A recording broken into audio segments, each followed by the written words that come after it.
A little bit about Mill5. We were founded in 2015. We're 100 plus employees and growing. We do handle business consulting, strategy consulting, and technology consulting. Where we shine is we tend to work with a lot of the CXOs, help define a vision, and when we define that vision, we implement that vision for them. So that's a lot of what we do. Our core services are threefold right now: software consulting, performance engineering, and managed services. The performance engineering is more of the DevOps, QA, capability. So when you deploy something in production, how do you know it's going to succeed? How do you know it's going to do well? We do a lot of performance testing and things like that. Managed services are, once you've done software consulting, we build an app for you. How do you manage that app, right? We're not the desktop support. We're not the, hey, change password type of folks. But if you have a mission critical application that is deployed in Azure, we will help you manage that. A lot of different solutions we focus on. AI and data, that is a big part of our business right now. Cloud is obviously our core. A lot of IoT. So we do a lot of stuff in oil and gas, energy, manufacturing, medical devices. Modern applications, so this is an interesting one. We tend to shine very well with SaaS-based companies, software as a service, ISVs, independent software vendors, whether they're small shops or very large shops. And of course, productivity and security have to go along with all of that just happened. We are industry agnostic, but we tend to focus on kind of three main areas: financial services, healthcare, and then we lump in the last three, which is like manufacturing, energy, and utilities. But we are not specific to those industries. We do other industries like retail and consumer goods and transportation. This is a little bit about me. As I said, I'm the founder CTO of Mill5. Technically, I'm also the CEO right now. So I'm founder, CEO, CTO. Worked at Microsoft for 10 years. Actually worked for the team that is in this building, at the top of this building. I came to work with the very first Microsoft Technology Center. Interestingly enough, one of my colleagues when I joined is sitting right in this room. Hi, Bob. So Bob and I back in 2001, I think is when I joined Microsoft. He and I did a lot of stuff. You and I talked about SQL Server and SharePoint all the time. Well, that was one of the things. You knew how to make it work well with SharePoint. Oh, yeah. SharePoint, right? Has a weird database. Yes, that one had weird data. It actually had weird APIs too. So during my time at Microsoft, I became a SQL certified master. No, I'm not a DBA. I just know a lot about databases, especially performance. So that was always good.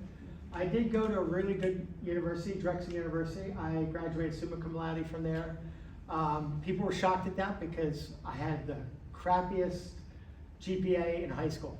Right? I applied to 9 places, only got into 1, and I think I only got into Drexel because my uncle had went there. I was a former adjunct professor at Drexel, so my degree was electrical and computer engineering. I wrote a book, this little thing called Windows Communication Foundation. Don't ask me anything about it, but I know a little bit about it. There's an article I wrote for Software Development Times, thanks to Bob hooking me up. All right, do you remember when I did that? Writing high quality code the .NET way. Bob said, hey, Software Development Times, you need to talk to this guy. He can write this article for you. They keep saying it's one of the best articles that they've ever had on .NET on their site. This is the short list of companies I've done work for, right? The short list. So, some of the more recent ones are Emerson, Fidelity, Wayfair. A couple of these we worked on together. Yeah, we've worked on a few of them. Jingle Ring. I'll actually be talking about Jingle Ring in a second. Did you and I work on Associated Press? I don't know if we worked on Associated Press together. But yeah, you and I have worked on several of these together. Okay, so what I wanted to do is just talk about the fun of being a software developer. I've had a unique experience in the sense that I've worked for platform companies like Microsoft, So when you work for a platform company like Microsoft, you get to see a ton of customers. How many customers do we see a year? Like 60, I think, some ridiculous number. Oh yeah, I tried to count up, because one of my colleagues at Blue Metal had an intro slide of how many customers she had worked with. And, Yeah. and I was like, oh my God. It was hundreds. Yeah. Because you get every week is different.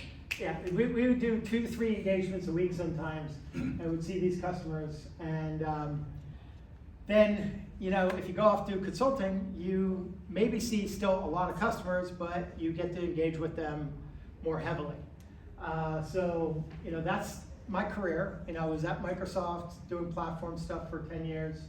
And then went into consulting. I kind of did the consulting previously prior to Microsoft, so had a wide range of experience and made a reputation. For us, you know, when a customer gets to know us, we tend to be very good. They tend to see our value, and we stay with them for a very long time. But until we get to that point, the way they get introduced to us often is they heard of our reputation, and they know that we're the company you call first if you want to get it done right the first time. Or either we're the company you call last because you've been through everybody else and failed and need somebody to get it done. These are some of the stories that I've experienced. First one, how we saved Christmas. And, you know, it's interesting. This one was a company called Jingle Ring. Right? They were formed by the largest mall Santa company in America. And as you can imagine, in 2020, the first COVID year, were people going to malls? No. Do you think the kids were wanting to see Santa? Yeah, they were. Do you think the parents were allowing them to go to a mall to see Santa? No way. Okay? So they had a great idea, and I love this idea. I mean, Jingle Ring is kind of awesome. They wanted to go online, okay? And they had this really cool experience where mom and dad and the kids can join, visit Santa online. You can get a traditional Santa, or if you had some ethnic background or something along those lines, you can get a Latin Santa or a Black Santa. If you wanted Mrs. Claus, you wanted something that had more of a Christian-based approach, you could sign up and get all that scheduled. It was fantastic. What was even better is you could, say you were, you know, deployed overseas and your family was home. The overseas, you know, service people could actually join in real time on a kind of conference call, visit with Santa and the kids. Sounds fantastic, doesn't it? I get a call late October. What do you think late October is when it comes to deploying an application that needs to do all of what I just said by Christmas time? Far too late. Far too late, right? Enter one of the investors, knew who I am. You know who the investor is. Right? Do you know who it is? I think so. Liam. Okay. Right? So, That'd be one of two. yeah. So the investor calls me up and says, quick, help, save the North Pole. They had a challenge. They hired a low price, inexperienced contractor. The contractor put low skilled folks on the engagement. There was no higher skilled folks. They put stuff together. It didn't scale, it had errors, it had problems. It was a mess, okay? So they were basically saying, please help, you know, jump in. North Pole calling, right? Enter myself and James Patsarosa, my chief architect. We parachuted in, right? We were there from last week of October through to the week before Christmas. We did it in 2 engagements. Interesting enough, they had the last minute engagement cost, sorry. But wasn't working. They had less than 4 weeks before they needed to start because they wanted it up and running by Christmas time, okay? Nothing worked properly at all, no tests. How many people have been on a project with no tests? What's a test? Right? That's your pocket. So we went into this mode of triage. Right? We said, all right, what's bleeding? How can we stop the bleeding? And we went around trying to figure things out. They had scale issues, right? So we had to deal with some stuff in Azure on scalability. They had high availability issues because certain things were going down and we couldn't figure out why. Mostly code. We eventually figured it out. They had quality issues. Things weren't working. So one of the really cool things was they could capture the video, and the video was like 1920 by 1080. And you can get that video recorded, and you would mask an overlay on top of that. And the overlay would make it look like you were in the North Pole. Okay? That overlay was done both on the web experience when you signed in, as well as the video that you got downloaded. Because the video got downloaded didn't have the overlay, so you had to reattach it, right? So it was way cool, right? It's kind of awesome, but nothing worked. Having good, solid foundation in software practices like a testing methodology, a testing approach, was what won the day, right? We didn't win every battle, but we got them out by Thanksgiving, and then we had to continue to triage from then till Christmas. Was it a successful season? Yes. Was it perfect? No. Okay. Interestingly, they didn't listen to everything we said, right? And we told them what to do, and they went off on their own, and then we got a call. Next October. Right? But the same recommendation applied, okay? Testing is an important part of developing high quality software. I mentioned that writing .NET, high quality code, .NET article SD times, go read that, go search for it. Everything that we did for this, yes, sir? If I might respectfully point out, testing is absolutely vital to a high quality user experience as well. Yes. And you started very, very early on pencil sketches, and you will be astonished at what you find out. Oh yeah, it starts, testing is not an afterthought, it's not a delayed, starts from day one. There you All right, so David's right, that it definitely needs to start on day one. So the thing I love to be able to say is, we saved Christmas.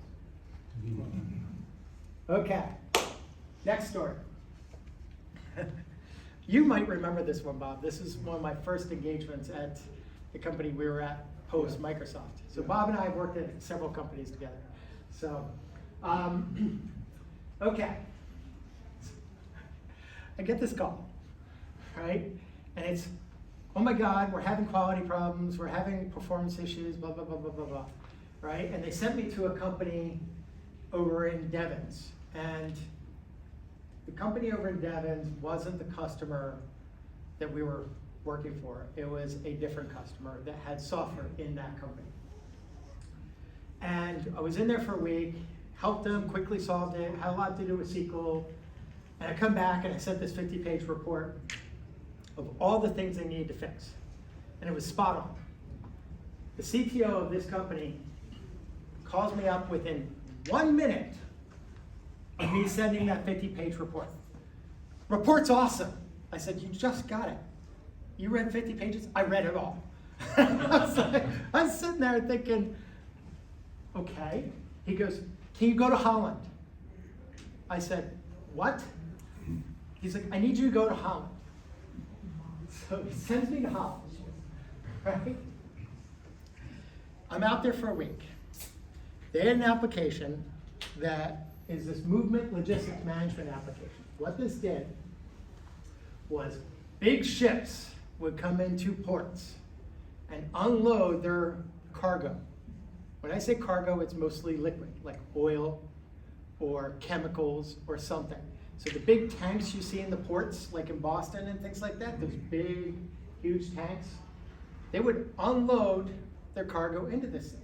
Well, this application was responsible for scheduling that infrastructure, because you can't have one big tanker coming up, hooking up, emptying their stuff, and then another big tanker coming in, hooking up and emptying their stuff. Why? Because who's to say what they're delivering is compatible with what was just delivered? You might have different things. You have to scrub all the infrastructure, you have to clean it, you have to do all that stuff. Well, turns out they were working on this project for 2 years, and it wasn't working. They called in April. I wasn't able to get out to Holland until May. I was a little depressed because I heard all the tulips were in April. I didn't see any tulips in May. I was kind of really frustrated over that, but oh well, I was in Holland. The thing I learned about Holland is there's a lot of people that exercise over there. They don't like cars, they like bikes. Right? So, you know, this is gonna sound bad, but it's not meant to sound bad. The only people over there, overweight over there, who do you think they were? Who said it? Somebody said Americans. Right? It was the Americans. Right? And so I had to laugh at that, but I was overweight at the time. I'm still a little overweight, but I've lost like 75 pounds since late last year. But that being said, so I go over there, and they have this WPF application that's services based. They're like, it needs to support 5 users. How many users did you think it supported? 0. 0. It supported 0 users. Okay? I talked in my last talk about microservices, chunky versus chatty. They were chatty, right? They were extremely chatty. They were making hundreds and hundreds and hundreds of service calls per interaction from the UI. It was horrible. Okay? So it was Angular then? No. Yeah. Okay, I get that. Yeah. So,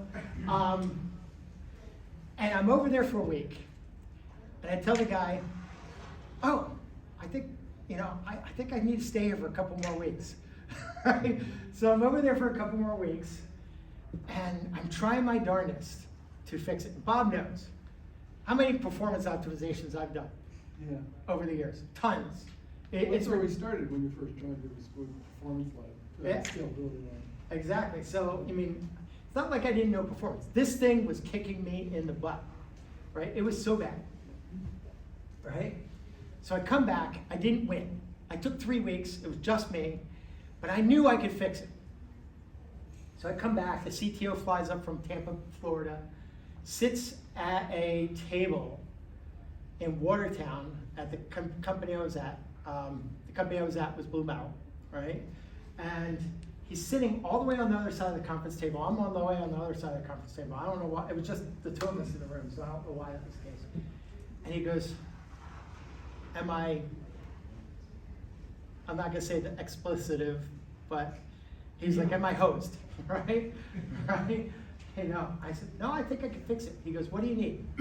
I said, 16 weeks, 6 people. You know what this guy had the nerve to say? 4 people, 2 of them are mine, 14 weeks. Right? Keep in mind, they spent 2 years developing this. Here's how much they spent so far developing it. $8 million. You know what the cost to us was? About $250,000 for those 14 weeks, myself and one other resource. The other resource, do you remember who the other resource was? Abe Weingrab. Oh, wow. So Abe is a good friend of ours. Abe is now the VP of Engineering for Kraft. for the AI and analytics for Kraft. Patriots, A long time. right? He's kind of kick butt. He's awesome. There were people involved in this engagement from around the world: Texas, Florida, Holland, India. So, roll forward 7 weeks later. I literally had a light bulb moment. When I say I had a light bulb moment, it was literally in the shower. I was having a shower thinking about this, and the light bulb went off. And I said, I think I know how to fix this. Right? Like, fix it and fix it so that it's usable. I mean, there were so many problems that long term it needs some help. So I had this light bulb moment. Of course, I had this light bulb moment on Friday. If you're anybody, if you're like me at all, if you got something in your head and you have to get it out, you're gonna work Friday, you're gonna work Saturday, you're gonna work Sunday, and then come Monday morning, I fixed it. It was one of those things where I was focused. At 7 o'clock Monday morning, I checked it. I sent to my team, I said, I think I fixed it, but I have been up for 3 days straight. I'm going to sleep. Do not call me unless there's a major problem. Freaking Abe, right? Love the guy. He calls me at 7:30. I pick up the phone. What's wrong? I was dead tired. What's wrong? And he goes, no, dude, everything just works. And I'm like, oh, thank you, goodbye. All right, what was the problem? This is the chunky versus chatty scenario, number of service calls. The challenge was every time they were creating a client, that overhead was so significant that we always had to have a client on the ready, right? And when I say on the ready, a new client was created, a new client was connected, right? And what I did is I built a look-ahead optimization, a factory that basically says, and it was WCF. Wonder if there's somebody in the room that has written a book on WCF. Me, right? And, but there's so much overhead that if we didn't do that, as soon as I did that, everything just started working. What I was originally trying to do was get them to all the best practices, but that would take time. In this case, this was a little bit of engineering to figure out, you're doing some bad things, okay? Let's fix them, all right? And this was a little bit of performance optimization. So, if you remember, I said they need to support 5 users. So, I get this working. About a day later, after I slept, I sent a picture of my local laptop, right? And this is a decade ago. My local laptop with like 5 clients, the server running on my laptop, the database running on my laptop, perfmon showing 30% less CPU of all of that on my laptop at the time. This is a decade ago, so think about how powerful laptops were a decade ago. Take a screenshot of this, and I send a summary, I send it to the CTO, and I said, we got it working, right? 2 things I remember from that. First, he says, that's great, can we support 30 users? What was funny is I knew we could, okay? So I instantly create 25 more clients on the same thing. I take a new screenshot and I send it to him. Well, you have to picture my screenshot at the time. My desktop background was a big giant red Angry Bird. And the flyout of 30 clients and the database and perfmon and everything else. And I sent it to him and I said, I think we're good. So the thing about this though is this became a global product. I had the opportunity to go 5 years later back to that company. I flew down to Tampa to be with them, and I walked in there. 2 things I remember from that. Number one of the guys that was the person that was with me from Emerson, Questel, he saw me on the second day I was visiting. He goes, Rich Crane, oh my God, where you been? The whole 9 yards. And he had 2 developers that worked on his team. He was the owner of this product now. And he's talking to me, he goes, I want you to introduce you to 2 of my developers. And Cresta goes, Rich Crane, this is so-and-so, and this is so-and-so. And they were junior developers, and they went like this. And Cresta goes, yes, this is the Rich Crane whose name is throughout our code. So I had to laugh at that. The next thing is they gave me an office while I was down there, my own little separate office with a window and things like that. So I thought that was pretty cool. The CTO comes running, it was right next to the CTO's office. He comes running out of his office, running into where I was at. He goes, you're not gonna believe this. He goes, you're finally back here. You're sitting in this office. I'm on the phone with the folks in Holland.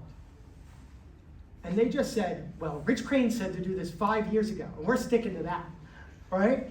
He couldn't believe that they mentioned my name 5 years later and I was next to him. Now, the thing to understand though, is what would happen if they didn't deliver this. This was like May. They needed to get this done out by end of August and deployed so they could start using it for testing. If they didn't get this done, those big tankers I showed on the previous slide, where do you think they went? Nowhere. They sat in the ocean, right? Not in the port, in the ocean.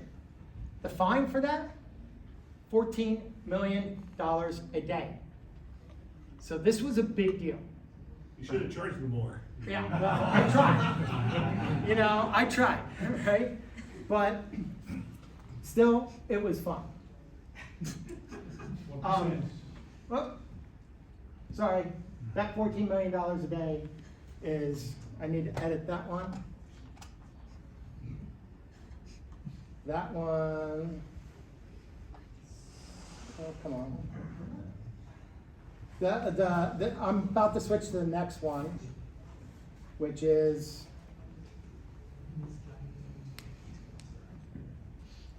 so I tend to save people a lot of money and charge very little, which sucks. All right. Okay. The previous one was $14 million a day. This one was $3 million a day. Okay, big online retailer, I won't say who. We had built a system for cost subsidies. What are cost subsidies? Right? They're discounts that you apply to products for things like shipping. Why would you apply a cost subsidy to that? Well, you might want to capture market share, you might want to sell more products, you might be overstocked, you know, all sorts of reasons. The key is to sell more stuff. Well, Putin and his little war, right? It's not little anymore, it's a pretty big deal, and always has been, and I hope there's an end to it soon. Because of Putin, it put a big strain on online retailers for shipping costs. They were losing money hand over fist. The cost of the losing money was $3 million a day. Okay? That's how much they were losing. Of course, they wanted to say, hey, we want to introduce negative cost subsidies. Well, funny story is we built the original cost subsidy system, and they told us, no, we're never gonna have negative cost subsidies, never. We're only gonna have discounts, right? And that discounts was gonna be on 10% of their catalog. Well, with what was happening with Ukraine, they needed to say, hey, we need to implement negative cost subsidies to increase shipping costs, to gain back money, and charge appropriately for what was happening in the world. But now, instead of 13 million products, it was 130 million products, okay? 10 times more. So it was an extremely large problem. The other aspect of it, it needed to be really, really, really fast. So they were pricing their entire product catalog 12 times a day. Anything that we would do would take that 12 times a day and reduce it significantly, okay?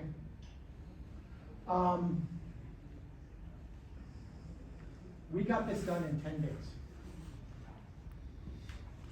It was pretty extreme programming. It required us to do a few things. One of those things was understanding data structures. Our original cost subsidy implementation, it used something called a Bloom filter to not make service calls. If you saw my last talk, you'll have heard about Bloom filters. Not make service calls. Why were we not making service calls? Because we only knew that 10% of the catalog would only have cost subsidies. So we had an optimization to not make service calls for 90% of those products. But in this case, we needed to do it for 100%.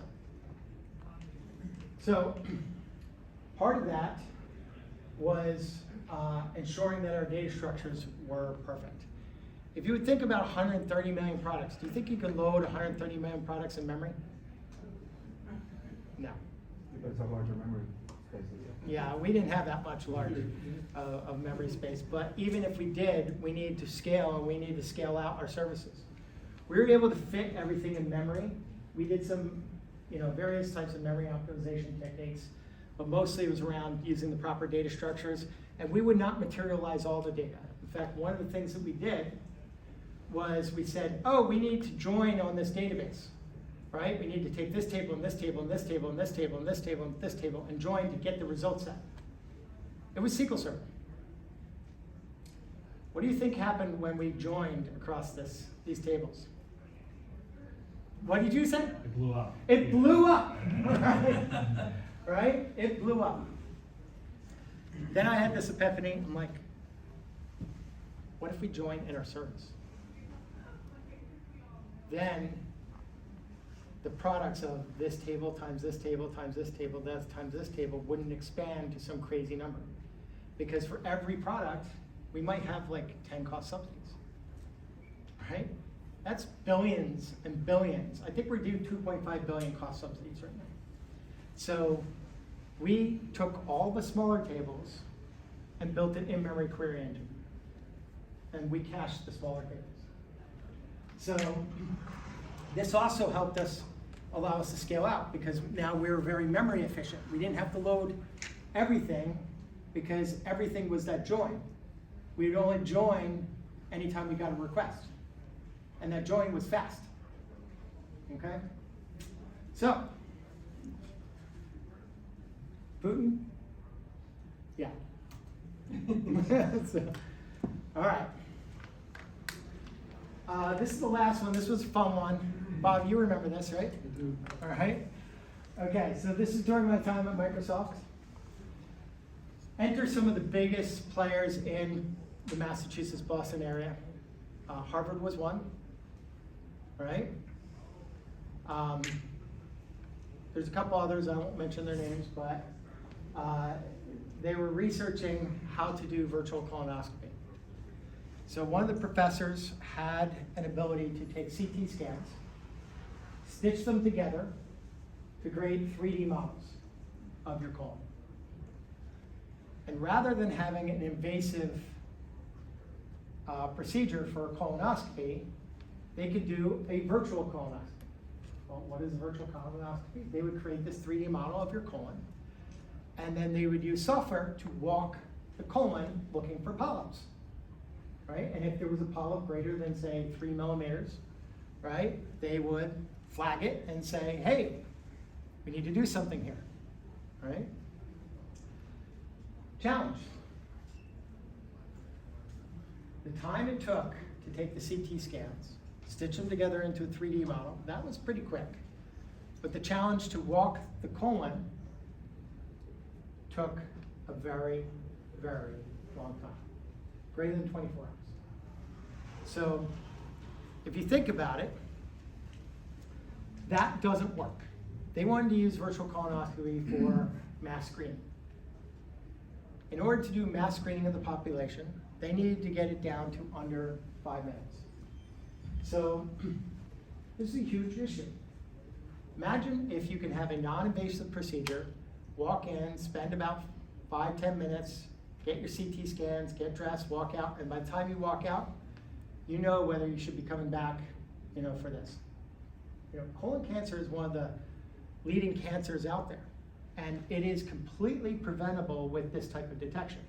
What's the age onset of cancer? I don't know the exact stuff, but I know that most people over 50 are required to get colonoscopies. That is the current recommendation of it. Putting on that first, so. Yeah. So, but imagine if they could do this to even a larger population. Enter, oh, I said negative cost subsidies. You can tell I was working on these slides last minute, right? Enter.